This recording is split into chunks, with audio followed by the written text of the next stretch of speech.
হুগলির বালাগড়ে প্রাক্তন তৃণমূল যুব নেত্রী রুনা খাতুনের বাড়িতে এবার দুষ্কৃতী হামলার অভিযোগ উঠে আসে। স্থানীয় সূত্রে খবর, এদিন রুনা খাতুনের বাড়িতে ভাঙচুর চালানো হয়। পাশাপাশি রুনার স্বামী তথা খামারগাছি গ্রাম পঞ্চায়েতের উপপ্রধান অরিজিৎ দাসকে মারধর করে এবং মুখ এবং গায়ে কাদা গোবর জোরপূর্বক লাগিয়ে দেওয়ার অভিযোগ উঠছে। এই ঘটনায় বিজেপির বিরুদ্ধে অভিযোগের আঙুল তুলছেন সরাসরি তৃণমূল নেত্রী। তবে ঘটনায় দলের কেউ জড়িত থাকলে ব্যবস্থা নেওয়ার আশ্বাস দিলেন হুগলি সাংগঠনিক জেলা বিজেপি সভাপতি গৌতম চট্টোপাধ্যায়। এই ঘটনায় রীতিমতো চাঞ্চল্য ছড়িয়েছে গোটা এলাকায়। বিজেপির বিরুদ্ধে অভিযোগের সরব এবার তৃণমূল। বিজেপির বিরুদ্ধে অভিযোগ উঠছে এবং তৃণমূল নেতার গায়ে কাদা লাগানো হয়েছে, গোবর লাগানো হয়েছে, এ ধরনের কিন্তু অভিযোগ উঠে আসছে হুগলি থেকে। অত্যন্ত গুরুত্বপূর্ণ একটি খবরের দিকে আমরা নজর রাখছি। হুগলির বালাগড়ে প্রাক্তন তৃণমূল যুবনেত্রী রুনা খাতুন, তার বাড়িতে এবার হামলার অভিযোগ উঠে আসছে। স্থানীয় সূত্রে খবর, এদিন রুনা খাতুনের বাড়িতে ভাঙচুর চালানোর পাশাপাশি রুনার স্বামী তথা খামারগাছি গ্রাম পঞ্চায়েতের উপপ্রধান অরিজিৎ দাসকে মারধর করা হয় এবং তার মুখ এবং গায়ে গোবর এবং কাদা লাগানো হয়। এ ধরনের খবর কিন্তু উঠে আসছে, চাঞ্চল্য ছড়িয়েছে গোটা এলাকায়। তৃণমূল নেতার ওপর হামলার অভিযোগ উঠে আসছে। হুগলির এই ঘটনায় চাঞ্চল্য ছড়িয়েছে। অভিযোগের তীর সোজাসুজি বিজেপির দিকে। যদিও বিজেপির পক্ষ থেকে বলা হয়েছে, যদি ঘটনার সঙ্গে কোনো ধরনের বিজেপি কর্মী সমর্থক যুক্ত থাকে তাহলে তার বিরুদ্ধে কঠোর সাজা নেওয়া হবে, কঠোর পদক্ষেপ নেওয়া হবে। আমরা দেখাচ্ছি সেই দৃশ্য, রুনা মণ্ডলের বাড়ির দৃশ্য, যেখানে প্রতিটি জিনিস ভেঙে চুরে পড়ে রয়েছে মেঝেতে।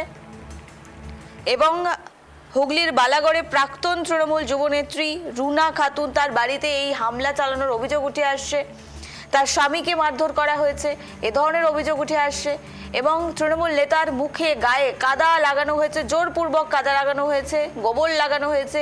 এই অভিযোগগুলো কিন্তু উঠে আসছে হুগলি থেকে।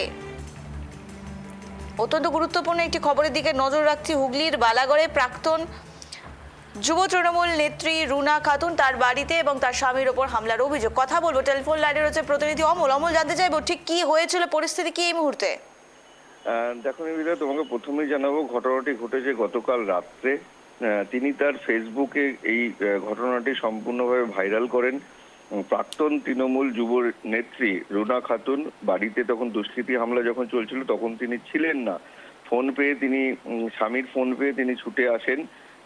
অরিজিৎ দাস স্বামী, তাকে মারধর করা হয় এবং গায়ে ও পিঠে গোবর লেপে দেওয়ার অভিযোগ। এমনকি যেভাবে তাকে মারা হয়েছে সেই ছবিও কিন্তু পরিষ্কার। বলাগড়ে খামারগাছির বাড়িতেই কিন্তু এই ঘটনা ঘটে, তিনি জানিয়েছেন। এবার এই ঘটনা সম্পূর্ণ অভিযোগের তীর কিন্তু বিজেপির দিকে। অপরদিকে সুমনা সরকার, যে এই মুহূর্তে স্বাস্থ্য প্রতিমন্ত্রী, বারংবার সেই ফেসবুক ভাইরাল ছবিতে দেখা যাচ্ছে তিনি বারবার তার উদ্দেশ্যে কটূক্তি করছেন, কিন্তু সুমনা পরিষ্কারভাবে জানিয়েছেন যে এই রকম ঘটনার সাথে বিজেপি লিপ্ত নয়। কারণ এর আগে যেভাবে জ্ঞানেশ কুমার এবং কি স্বরাষ্ট্রমন্ত্রীর কুশপুতুল নিয়ে তারা যেভাবে রাস্তায় আন্দোলন করেছে, এমনকি কুশপুতুল দাহও করেছিলেন, সেই আন্দোলনের কিন্তু আজকে প্রতিচ্ছবি দেখা যাচ্ছে। সাধারণ মানুষ কিন্তু তাদের উপর চড়াও হয়েছে, যেভাবে তারা কাটমানি নিয়েছে, যেভাবে তারা মানুষকে হেনস্থা করেছে, তারই ফল এটা। নিবেদিতা, বেশ, আরেকটি জিনিস তোমার থেকে জানতে চাইবো। তুমি যেমনটা বললে, কাটমানির অভিযোগ, নানান অভিযোগ রয়েছে তৃণমূল নেতা নেতৃত্বদের বিরুদ্ধে, আর সেক্ষেত্রে দাঁড়িয়ে এই হামলার অভিযোগ উঠে আসছে। কিন্তু হুগলির সাংগঠনিক জেলা বিজেপি সভাপতি গৌতম চট্টোপাধ্যায় তিনি যেমনটা বলছেন যে যদি বিজেপির কর্মী সমর্থকরা বা বিজেপির কোনো ধরনের সদস্যরা সেখানে যুক্ত থাকে তাদের বিরুদ্ধে কঠোর পদক্ষেপ নেওয়া হবে। এই বিষয় নিয়ে কিভাবে তদন্ত করবে বিজেপি, কি মনে হচ্ছে অমল?